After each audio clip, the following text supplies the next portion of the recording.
So Scott Travis has been an education writer with the South Florida Sun Sentinel for over 2 decades, right? Covering K through 12 and higher education. He was the lead reporter in the newspaper's coverage of the Parkland shooting tragedy, which won the 2019 Pulitzer Prize for Public Service. His reporting on the questionable classroom technology purchases in 2020 led to the arrest of 3 Broward school administrators, including the superintendent. The Education Writers Association has also recognized his work, awarding him and other staffers with the Public Service and Single Topic News Awards in 2018. So, welcome. Thank you. It's good to be here.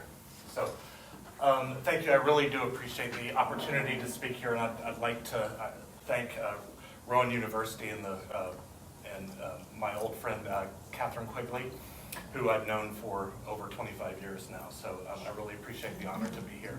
This is a topic, school violence and the Parkland shooting is a topic I'm very passionate about, but it also makes me very angry. Because as you can see here on the screen, that I believe that this was one of America's most preventable shootings. And it's my hope that a lot of the work that we did at the Sun Sentinel, there'll be lessons learned. Unfortunately, some of those we've seen from the Uvalde shooting lessons weren't always learned. So I'd just like to start, if we could, by having a moment of silence for the victims of Parkland, Uvalde, and the many others whose lives have been ended or destroyed by gun violence in schools.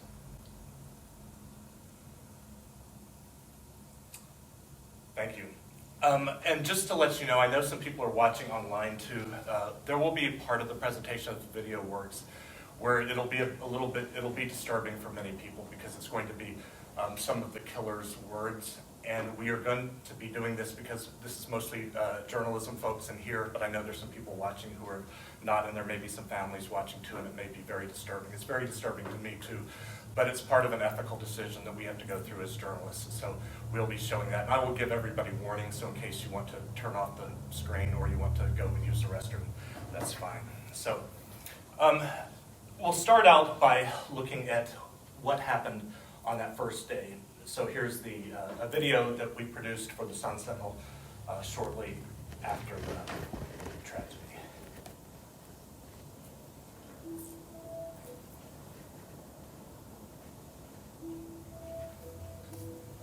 We have the suspect detained. Uniform 15134 confirmed Nicholas Cruz is in custody.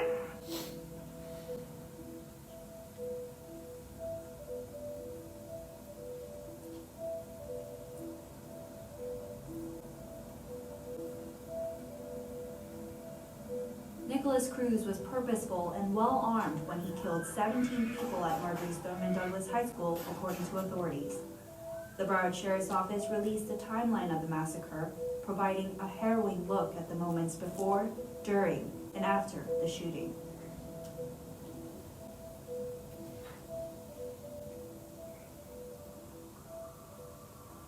At 2:19 p.m. The Uber car drops Cruz off. Cruz entered the east stairwell of the 1200 building and pulled the rifle out of the case. The 1200 building was also called the freshman building because many of the classes were for first years. 2:21 p.m. Cruz began shooting. He climbed the west stairwell to the second floor and shot a victim in room 1234. Cruz then took the east stairwell to the third floor, where he dropped his weapon and backpack and ran down the stairs and out of the building. The police report said Cruz admitted that he shot students he saw in school grounds. He fired, quote, well over 100 shots. He said he ditched the gun, ammunition, and a vest that held more bullets so he could blend into the crowd that swarmed the campus after the killings. But it didn't work. He was too well known at Douglas, where staffers had been warned that the troubled former student could someday potentially pose a risk. And so that was, it started as basically pretty much, as it says, a horrific day. I had found out about it when my editor told me that there had been a report on the scanner of an incident in Stoneman Douglas where somebody at school with an AR-15 style rifle was there, and she told me to go there. So I went, and hoping that this is nothing, that this is a false alarm, I called a school board member. She told me that what she had heard is either there were fireworks at the school, but she'd also heard that the athletic director had been shot. And I said, God, I hope it is fireworks. I did not want to be involved with what would turn out to be the biggest story of my career. I just wanted everything to be okay. And unfortunately, as I got there and I saw that there were all these ambulances and sirens going everywhere, traffic was bad, communications was getting bad. The street was blocked off near the school. I had to go outside and about a block away, and I saw some parents huddling and praying.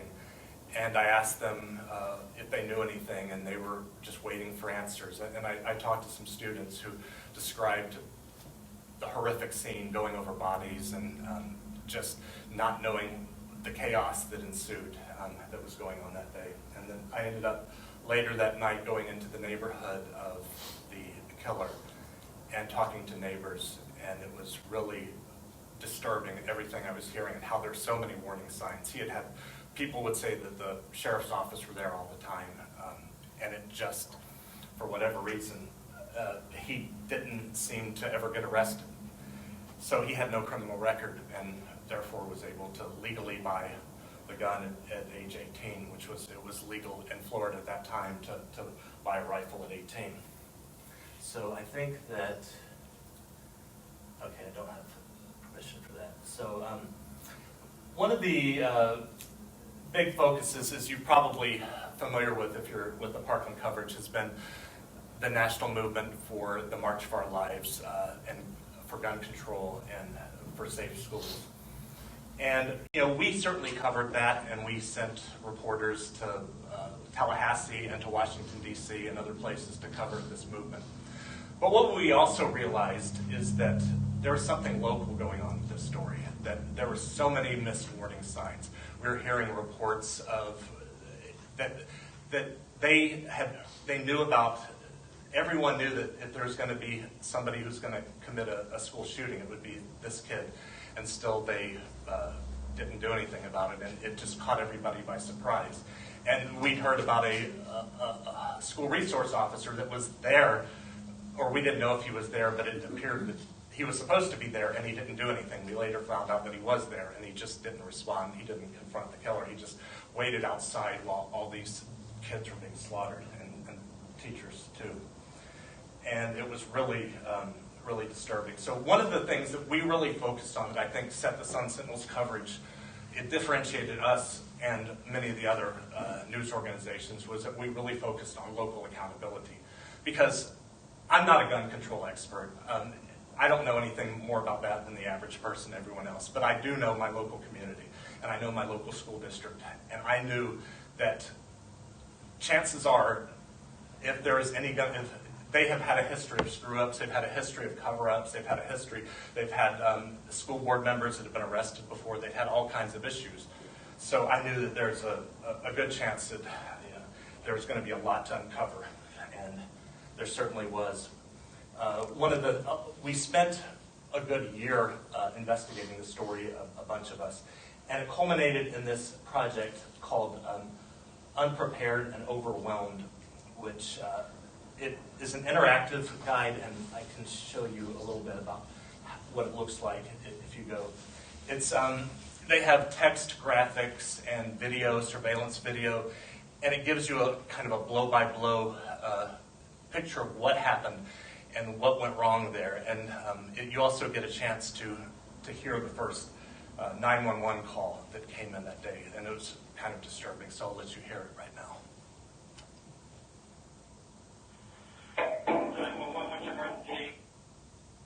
Hello, we're at Summit Douglas High School, and I think there's a shooter. Hello? You still there? Talk to me, please.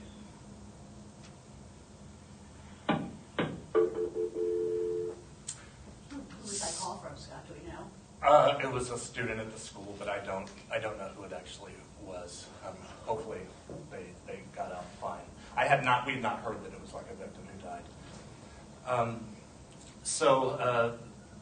But we got a lot of great feedback for this. This package went viral, and you can actually, if you want to jot down the address to see it, it's worth a look. And I noticed that the New York Times did something similar just recently with Uvalde, where they did a timeline, which I'm pretty sure was inspired by some of the work that we did. So anyways, just to let you know some of the feedback that we got from it, it was pretty impressive. So where it says it should be a must-see for all law enforcement officers, teacher, and school resource personnel, and that it'll save lives in the future. So I certainly hope that's the case. As I mentioned earlier, that we saw some of the same mistakes and bad decisions that were made in Uvalde that we would have hoped they could have learned from Parkland.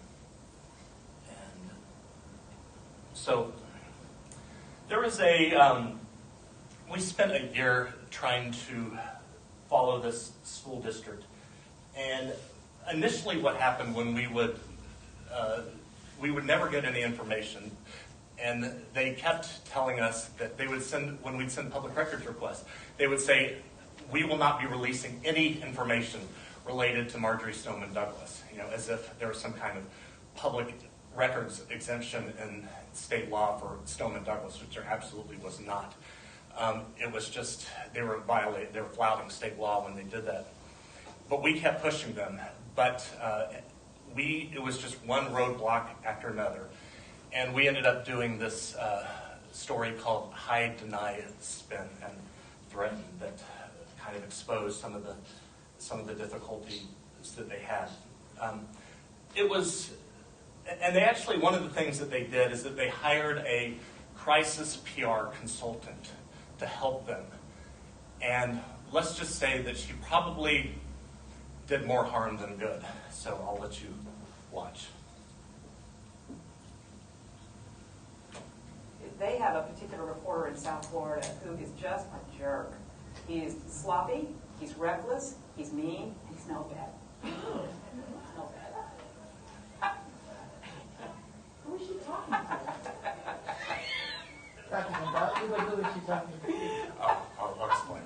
So, and when he, the questions that he sends are just plain not legitimate. And so Tracy and Kathy would tell me these things, and they'd say, oh, you got this, and I started seeing these questions, and they are inflammatory, they're speculative, they're hypothetical, they're useless, they're meaningless. He is sitting at his desk, oh, what about this, what about this, what about this? And he just cranks it out.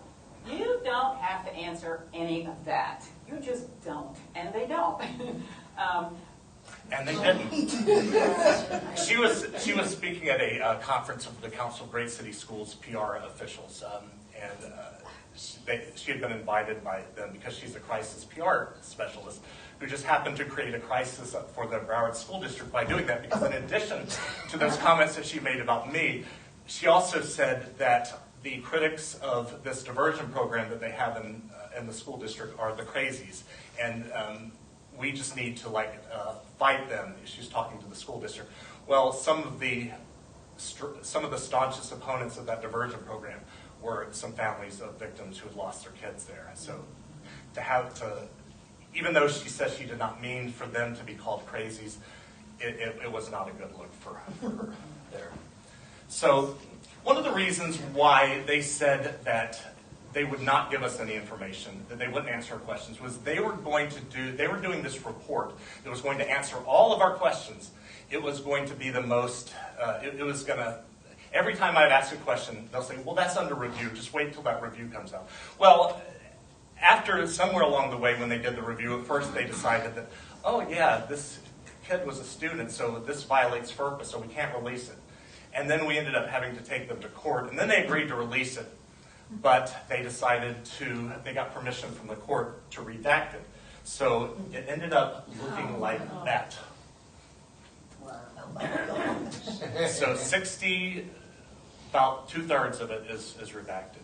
And interesting, what was not redacted were the parts that say, with some exceptions, the Broward School District handled the students' education properly. Of course, that's kind of like saying, with some exceptions, this parade went well for JFK. It was one of those things where there were those were really big things that they did, and those were all blacked out. And they, of course, sent out a press release saying, hey, the report confirmed that we handled this student properly. Well, one of the things, though, that we found out is that when they redacted it, they used a program that allows you, if you copy and paste it, then the cloak of secrecy of ink, black ink, disappears. Just copy and paste it onto a file, onto an email, to a Word file, whatever. It's all there. So a reader told us about it. So yeah, because if you just do a Word document and you just kind of do a color black over it, it's still there, and if you copy and paste it, it's still there. So they did not redact it properly. Sharpie like that. Federal government. And once we did get to see it, we saw that things were not as good as what they had told us. That there were some really major issues, and those were two of the major ones that we found. That the school district had improperly withdrew his support, and they left him spinning out of control when they did that. They did not tell him about what his rights were. They said, oh, he turned 18, so he has the right to not have these services, but they didn't do anything to try to persuade him to keep getting services. They just kicked him out of Stoneman Douglas and didn't really offer him the proper support. And then he actually did try to go to a special school where he had been actually thriving, and he was under care and getting the medication he needed and everything, and he was doing well. And he said he would go back to there, and they just ignored his request, and somebody dropped the ball, and it's not clear why that happened. So when we reported that, the school district is really not very fast at ever answering our questions, but they were very fast to decide the Monday after the Friday that we published that they would take us to court and try to file contempt of court charges against two reporters who had written that, and which could actually end up in jail time. So at first we thought, this is going to get laughed out of court. How in the world would anyone think that you could hold reporters in contempt of court for just printing something that they legally obtained? But the session did not go exactly as we planned. Oh, it's the judge that's doing the trial. So what you're saying is, so you're saying that you knew exactly what I meant, but because I didn't write these specific words, that the Sun Sentinel can do whatever they want, regardless of the possible constitutional violation of not only Mr. Cruz, but the 34 listed victims in this case, who are all entitled under the Constitution to a fair trial, that you may have jeopardized by doing that?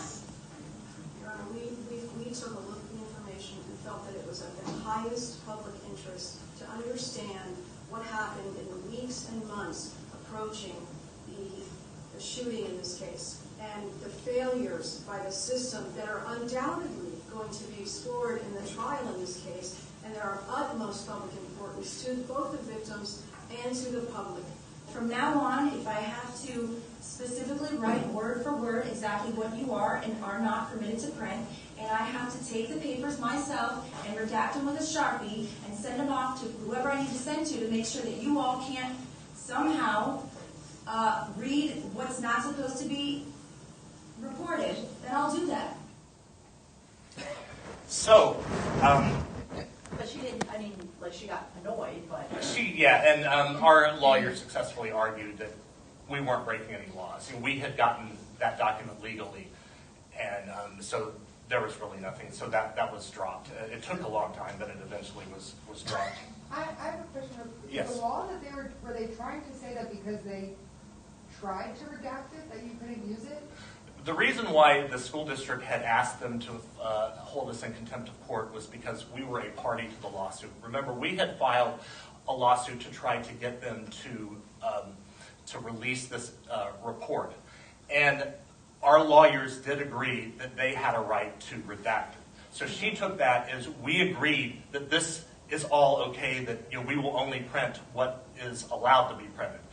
That wasn't our idea. Ours was we recognize that the government has the right under the law to redact it, but she would never agree that if we get information legally, that we would not print it, because that's just not what we do as journalists.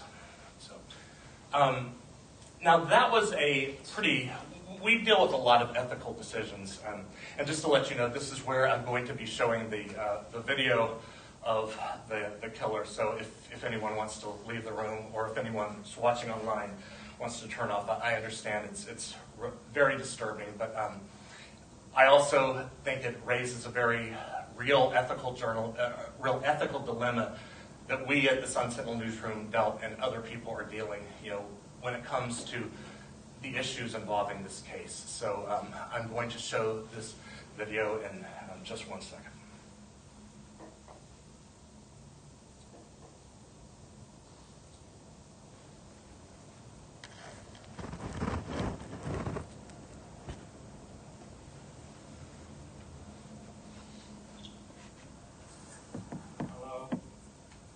My name is Nick, and I'm going to be the next school shooter of 2018. My goal is at least 20 people with an AR-15 and a couple tracer rounds. I think I could get done. Location is Stone Douglas in Parkland, Florida. It's going to be a big event. And when you see me on the news, you'll all know who I am. You're all going to die. Oh, yeah. Can't wait. Where did that air? Was that at the Facebook Live? It did not. It was found on his cell phone. Oh, okay, so he did it himself. But He did it himself, but there was no, we do not, I don't think they ever found out whether it was sent to anyone. I think they just, so it was part of the discovery, so it became public record. So I'm just curious, if I could see from a show of hands, how many of you would have published that? Okay. How many of you would not publish it? Okay. That's exactly what he wanted. Okay, so that's That's my argument. It's like when kids used to call in bomb threats to high schools. We wouldn't even write about them because that's all they wanted was to see it in the paper. He just wants glory. I might have paraphrased what he said, but I certainly wouldn't let him have the center stage like that. right. Okay. Well, yes. I think it's immaterial what he wants. It's what happened, and you're bound to tell the truth in as much depth as you Could you can. speak up? I'm sorry. I think it's immaterial what he wanted. It's your job to tell the truth in as much depth as you can and show what happened here. Because at the end of the day, your job is to tell the truth as much as you can. That's just how I feel about it. Did you run it? We did, and we tend to what our there's a couple things, reasons why we did. One is that we lean toward sharing information as opposed to withholding. We also felt that portrayed information that you could not get just from us describing it. If anyone had any doubt whether this was premeditated, all you have to do is watch that, and I think it's going to say clearly it is. And the other thing, sort of the way I feel, is that we get accused so much of being fake news and all this stuff. So people say, oh, well, he didn't really do this, or he didn't really do that, or there wasn't, when people are trying to argue stuff, they're not necessarily going to believe our description of the way we see it, but they can't deny it once they see that. So, but for the most part, we tried to focus not so much on, we tried not to focus on him. We went through we learned a lot of lessons. We had a lot of people that were concerned about us using his name and his thumbnail image on stories and his photos. And we decided that, that his name is actually one of the 5 W's. So we continued to run it Well, we didn't have to run it all the time. The story wasn't about him specifically. We didn't run it. And even when we did a story specifically about him, we called him the Parkland killer or the shooter. And later on down in the story, we named him, but we tried not to make it, the story about that, because we heard a lot of feedback about that. Because there's a whole movement called no notoriety. And we've been trying to respect that, at the same time balancing that we're not going to go so far as to never name him like some organizations have done. And just to let you know that on that, newsrooms were divided about that video that I showed you. The Washington Post ran it, I believe, but the New York Times did not. We ran it, but the Miami Herald did not, I believe. So it was not an easy decision by any stretch of the imagination to make. I think it's old school not to run it. Yeah. I do, but I think it's old school. So, we did a video. We tried to give voice to people that were more important: the families of victims, the activists, the kids that were there. And we did this project called Voices of Change. And I was going to play a video, but that was one of the ones that isn't playing. But if you go to sunsentinel.com/voices, it was part of our Pulitzer package, and it won a bunch of awards from Multimedia Awards. It's just really incredible. It's just raw, gripping material that you see from these people that are dealing with some of the biggest nightmare of their life, especially the people who lost loved ones, but also just the community in general and what we all had to go through. So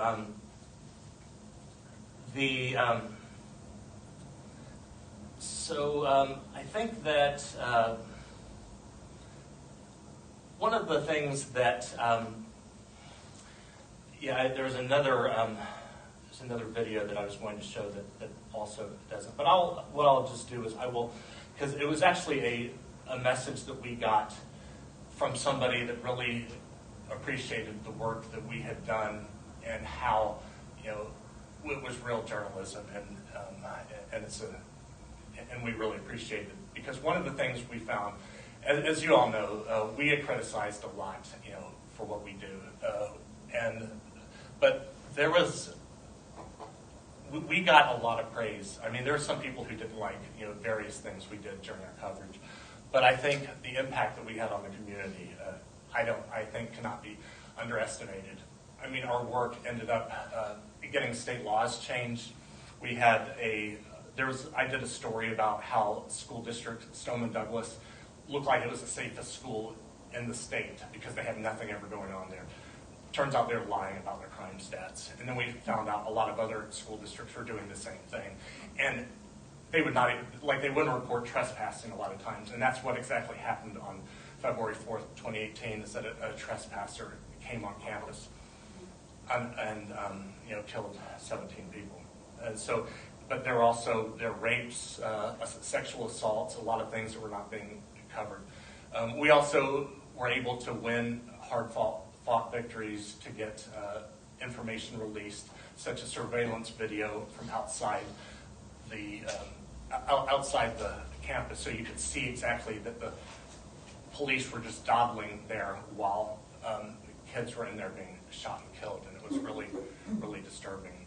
And so, I think that our work really made a difference. So, anyways, I will leave you with this one quote that I think is from somebody that obviously she died probably in 1998, I think, but she's obviously has a presence still with us today, and I think her words are important.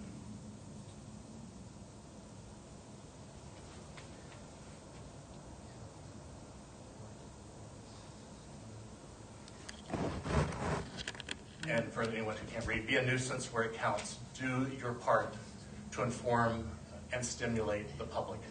Be depressed, discouraged, and disappointed at failure and the disheartening effects of ignorance and greed, corruption, and bad politics. But never give up. So, thank you. I'm happy to take any questions if anyone has any. I know that I was worried about you with the Uvalde shooting. I wrote you, I was worried about you. Like, do you find yourself like, I mean, I know as a parent, the school shootings are making me horrified, but for you having to actually get in so deep, are you able to shrug off the other school shootings, or how does it affect you? You know, I think what probably is the hardest part to me is to see the same mistakes happening over and over again, the same discussions, the same debates, and we never get anywhere. Is really, I don't know what the answer is. I don't know if tighter gun laws will work. I don't know if, you know, putting armed teachers is going to work. I don't know any of that stuff. I mean, I can take a guess and I can have my own personal opinion, but I don't know. But I do know that when you keep when you keep seeing the same thing happen over and over again and nothing changes, I think it's time to do something different. So, and that's one of the things. I mean, obviously, it's really difficult for me to see any kind. And I did a story recently about how the parallels were between the Uvalde and the Parkland shooter. That there's so many parallels. That you know, these were kids that bought a gun legally. They dealt with isolation, bullying. They had both entered a campus that was not secured. A lot of people could have stopped it, but didn't. There were warning signs that were missed, all those things. And that's probably the same case with the Sandy Hook killer as well. So yeah, I try not to obsess over this stuff, but it was really tough. Just my personality tends to be one, when I'm reporting, if I'm really into a story, I tend to really attack it, and I become obsessed almost with it, and it makes me a really good reporter. But sometimes it doesn't help me get the most balance in my life that I need to. So it's tough, and it's still, you know, it still stays with you. So yes. I'm glad you talked about kind of naming the decisions behind when to name the gunman, because that was going to be my question, because I kind of like cringe when I still see it high up in stories reading about Texas. But I'm curious if there's any of the reporting that you've seen either out of Texas or out of Tulsa or out of Buffalo that like you think, you know, obviously the cops made a lot of mistakes, but is there anything that you would have changed reporting wise? Like I know the New York Times caught some flack either yesterday or 2 days ago for saying Tulsa wasn't as bad as people thought it would be. They were kind of getting dragged for that. So I'm just curious, is there anything that you think reporters are still learning or should still be learning from these mistakes that other reporters are making that we should learn from? Yeah, and I think there are ones where you just have to, I mean, I think we need to be cognizant of the contagion effect, and it's a balance, because these stories are important to tell, and I don't want to ever say we shouldn't tell them. But I think that, I mean, I would prefer, you know, if it was my perfect world, you know, when you turn on CNN, or you wouldn't see the story, you know, 24 hours, you know, that there would be a little bit more balance, and maybe there would be some stories of hope mixed in with the stories of tragedy. But I think that overall, I think that the reporting has been very good, and I knew the first day when I heard the press conference, and I think it was maybe the governor or maybe the mayor of Uvalde talking about how this kid had no issues, that they were totally caught, you know, totally taken by surprise. And I just said that, you know, if that's true, that's going to be the biggest anomaly we've ever seen from any school shooting. And of course, it wasn't true. So I think being skeptical from the beginning is something, you know, take what they say with a grain of salt. Because I think maybe in the beginning, I didn't do that. I listened to what the school district officials and the superintendent were telling me. And, you know, maybe sometimes I didn't listen enough to some of the critics who may have, there's a lot of misinformation in Parkland, because there's this program called the Promise Program, and it really, in the grand scheme of things, it didn't really have anything to do with why this shooting happened. But the school district wasn't honest with us about what happened, so it appeared to be a cover-up, because they had said, oh, this kid had no involvement in this program whatsoever. And then we find out that that wasn't true, that he had been assigned to the program, but then he dropped out and nobody knew why, and they could never figure out why. And it just felt like that at minimum they were not doing they're not doing a good job of monitoring this kid, which whereas the Promise program wasn't a factor really in why he did this, but the lack of care that they showed this kid may very well have been. Yes. Did your news organization or anybody actually speak to him, the killer? In Parkland? No, there's some that spoke to his brother, but I don't think there have been any interviews with him. And I don't know what the rules are before you've been. I know people talk to prisoners. It's not that often that you really talk to people that are still in jail before their trial has come. I'm sure there will be efforts to do that. And it'll be a big dilemma that folks are newsrooms are going to have to make is, I mean, because we've heard when he did his confession, he pleaded guilty. And it really angered a lot of people to hear what he was saying because it sounded like he really wasn't taking that much responsibility. And so there's a lot of, that's a tough decision to make. Is there something that can be learned from it or gained from it, from doing that? If it serves the public good, if it's in the public interest, I guess go on and do it, but make sure that you're doing it for a reason that's really going to help the public and not just for sensationalism. So, yes?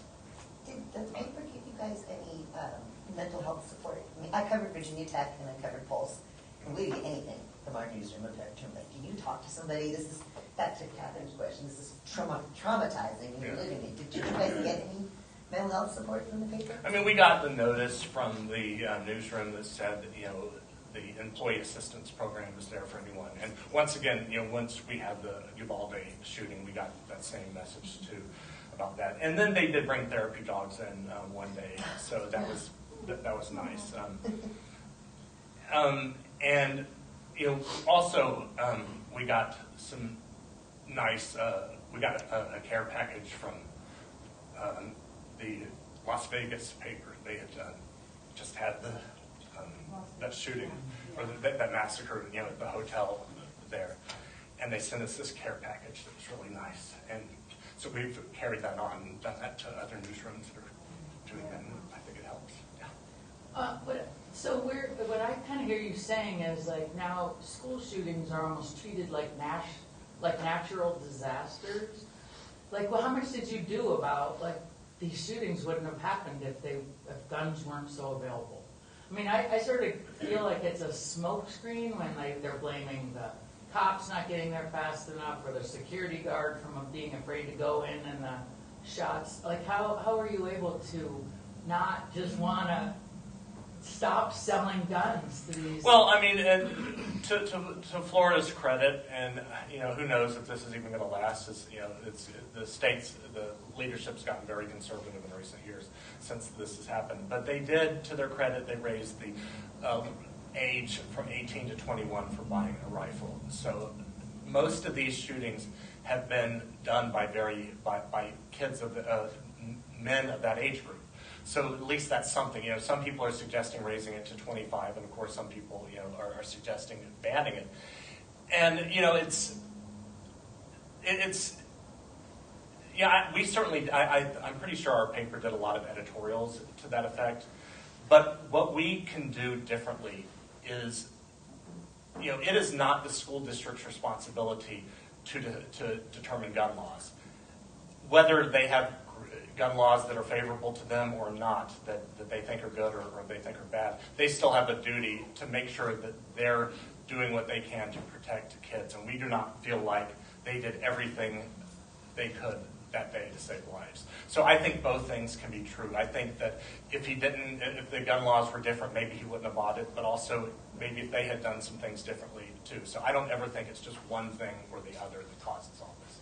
Okay, I'm going to cut them off because we got one more panel, and you guys can talk to them afterwards. But thank you, Scott. That was awesome.